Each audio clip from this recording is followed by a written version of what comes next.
ढोरिये पर चाय पिया, ढोरिये में दाल भात खा, ढोरिये पर बियर पिया। इतना ही नो, ढोरी खोजला के कबनो जरूरत नहीं के। मोबाइल पर लोकेशन चालू कर, ढोरी मिल जाए। अरे भेटो है भतार से यार से जुदाई हो, खायो या पूरी हमरा ढोरी के धारे। बच्चों जी इधर आइए, कैमरामैन झमार बाजा वाला भैया पर फोकस कीजिए। आधे श्याम रसिया जी बहिया में कस के कच्चा कोच मारले रहे तो रउआ मौगी के अचरा में कचरा करत रही। सर आज कहाँ जाना है? अरे चलो ना, भोजपुरिया सिंगर को रिलाई करना है।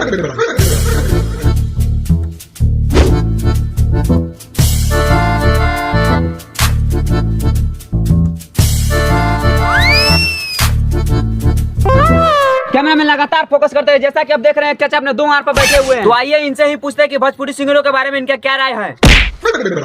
अरे बाप रे बाप, कौन सरवा बारे में जो हमारे पीठ के रीढ़ तोड़ देले। कैमरा में लगातार फोकस करते रहिए चाचा पर।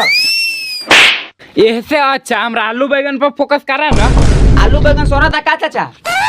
अच्छा ये सब बात छोड़िए, भोजपुरिया सिंगर के बारे में आपका क्या राय है? पूछ क्या है मार लिया, पूछ का है तोरा के दिखाई नहीं के देते। एक सवेरे से काम करत हमर मुंह कितना करिया हो गेल बा।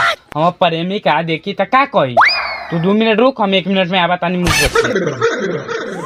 फटफटी जी देखनी है बुढ़वा के तेवर पूरा लेवल पार कइले बा। बुढ़ारियों में माल रखले बा। एगो रउआ बानी करिया मौगी से बियाह कइनी है, वो छोड़ के भाग गई।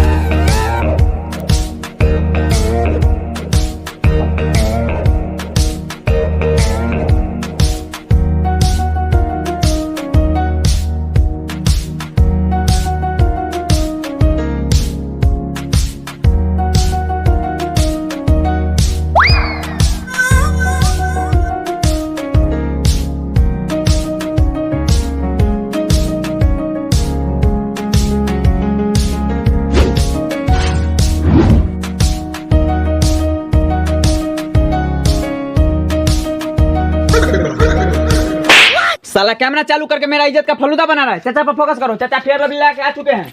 हाँ पूछ, आप का पूछे तो रहो। चाचा आप मुझे बताइए, आपको भोजपुरिया सिंगर के बारे में क्या राय है? आजकल के इतना पारिवारिक गाना बा जे हमार बाबा दादा भी न सुन ले हो, जे हम अभी सुन ले ली तो हम करेजा जुड़ा जाला। चाचा मैं पूछ रहा हूँ, भोजपुरी में इतना अश्लील गाना बज रहा है, इसके लिए आपका क्या राय है? एक कौन सरवा बोला था अश्लील गाना बा? अभी इतना बढ़िया गाना आवेला। ढोरिये पर चाय पिया, ढोरिये में दाल भात खा, ढोरिये पर बियर पिया।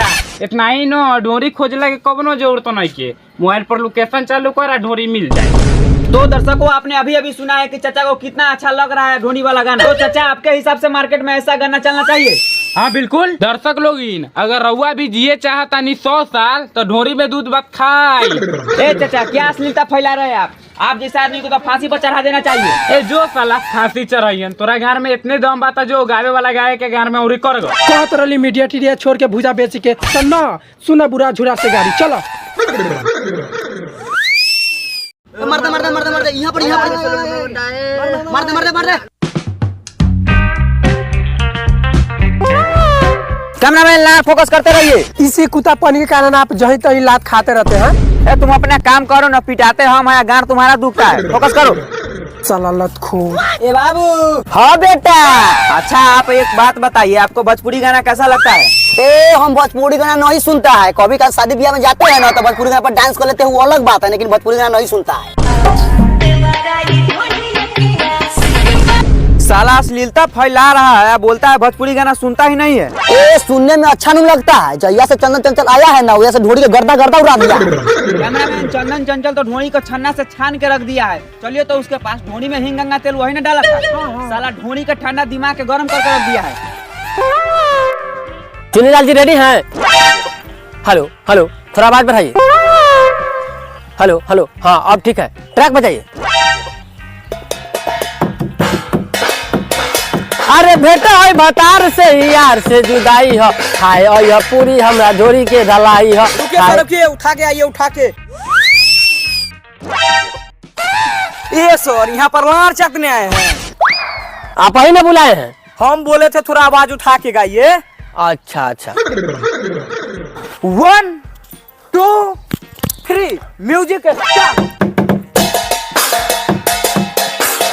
अरे बेटा है भतार से यार से जुदाई हो खायो या पूरी हमरा ढोरी के ढलाई हो हमर लौड़ा गइले बारा कहता उठा के गावेला तो सुता के गइले बारा।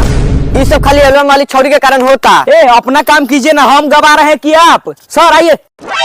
1 2 3 म्यूजिक स्टार्ट।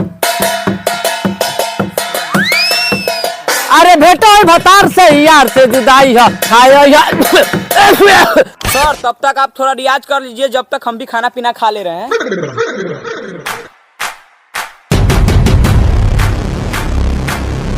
कहतानी पी के आर्यन के निमन निमन गाना देवे खातिर दे खाली ढोरी पे गाना देता। तो मैं आ चुका हूँ भोजपुरी के जाने माने सिंगर ढोरी स्टार चंदन चंचल जी के पास। तो चंदन जी आपको मेरे बकचोद न्यूज में स्वागत है।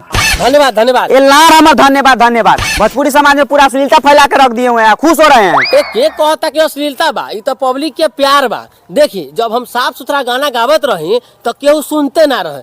आज देखनी हम ढोरी पे गाना गावे के शुरू कईनी तो हर जगह शादी ब्याह में हमर गाना बज जाला। इससे तो बिहार का नाम खराब हो रहा है। जैसा कि आप हींग गंगा तेल को ही ले लीजिए, उसको बनाया गया है सौर में डालने के लिए, तो आप उसको ढोरी में डाल रहे हैं। देखी रउआ खाली हमरा से पूछता नहीं, हमरा से पहले भी तब पवन भैया ढोरी में बियर डालले रहे तो उनका से तना गई नहीं पूछे कि वो ढोरी में पिए वाला सामान के काहे डालल। ओ बकचोद जी इधर आइए। कैमरामैन झमर बाजा वाला भैया पर फोकस कीजिए। आज से कुछ साल पहले कल्पना जी ढोरी के कांटे से खोदले रहे, तब तक हुआ ना कुछ कहनी। ए सर थोड़ा इधर भी फोकस कीजिए, फोकस करो। तो उस टाइम से हम गार मरा रहे थे। फोकस करो। राधे श्याम रसिया जी बहिया में कस के कच्चा कोच मारने रहे तो रउआ मौगी के अचरा में कचरा करत रही। जो दुनिया करता है वो आप भी कीजिएगा कि कुछ अलग कीजिएगा। हाँ हम तो सोचता नहीं, आवे जाए में बहुते दिक्कत होता, यही से ढोरिये हवाई अड्डा बना दी, ऐसे आवे जाए में आसानी हुई। अरे पीके आर्यन के ठिका भी दे देले बानी, उ तो कामो शुरू कर देले हो। किराया कितना लागी आवे जाए खातिर ढोरी में? साला तुमको भी ढोरी के हवा लग गया है, चुपचाप रहो, कैमरा बंद करो। चंदन जी जब आप हवाई अड्डा बनवा रहे हैं तो एक काम और करिए दीजिए, बिहार में दारू बंद है कि नहीं है? हाँ वो तो है। तो ढोरी में एगो बियरो बार खोलवाना दीजिए, हम भी अपना कैमरामैन के साथ शाम को शाम पहुंच जाएंगे। तो मुंह में माइक लार लपेल रहा है, कैमरा बंद करवा दिया है तो। जी सर, राउट डिमांड भी बहुत जल्दी पूरा किया जाएगा। अभी आप क्या पीजिएगा, चाय कॉफी या ठंडा? दारू है अभी तो मंगवाइले रहिए, पियब का? हाँ तो चलिए अंदर। आयल रहल है, गरम होके होने गल ठंडा। का करबे भाई, पैसा देख के केहन केहन के ईमान डोल जाला।